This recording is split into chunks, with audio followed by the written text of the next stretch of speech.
The pace of business has always amazed me.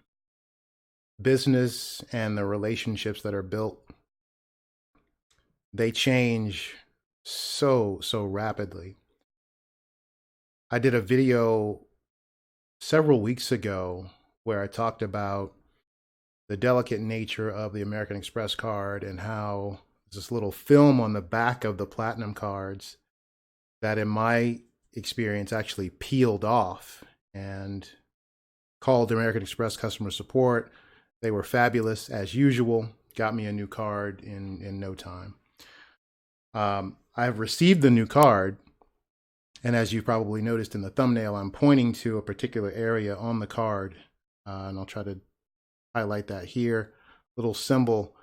They have incorporated the contactless payment technology in the card now, and I think this is now available across the board for American Express cards. So if you don't have that symbol on your card, time for you to go ahead and request a new one to get your update.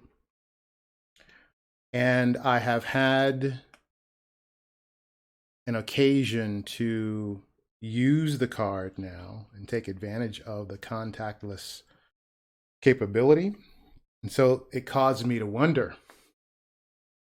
are American Express and Apple still great business partners? You know, American Express was one of the first organizations to adopt Apple Pay, and I have used that religiously.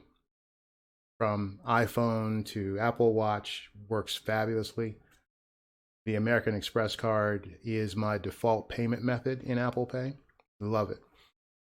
But with this capability now, and by the way, sadly in the US, we've been behind for so long.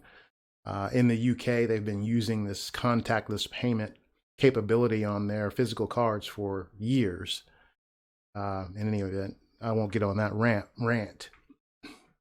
But now that I can do this, now that I can walk up to the reader with just the card and pay in a very secure manner, right? No contact, not even the chip.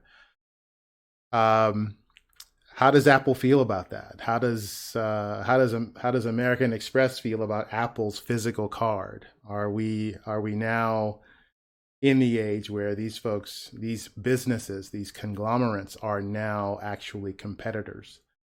It's going to be interesting to watch this play out. In addition to American Express, many other card providers are in the US are now making available cards that support the contactless capability. So I'm going to carve out some time here in the near future to contact each one of my providers and make sure that I get the updated cards, because I think it is quite convenient. I also reckon that the fairly aggressive nature surrounding Apple's rewards program, I'll call it, their cashback program related to their credit card, I suspect that is designed to incentivize you to favor them in light of all of this additional competition that is popping up. Very, very interesting times in which we live. However, in preparation for my next video, think about this. As the web has evolved, as security technologies have evolved along with the web, in your view, are our banking institutions doing enough to protect our information? Most, if not all of them, provide the ability for us to access our financial information via the web. But are they truly taking advantage of all of the capabilities from a security standpoint that the web offers here in 2019? I think not. But more on that in the next video. Thanks for stopping by. Thanks for spending some time with me. Take a moment, please. Hit the like button if you like this video. Subscribe to the channel. Hit the bell so you get notified anytime I post new content. Would love to have you as a member of the team, so to speak. And hopefully you'll see me in the next one.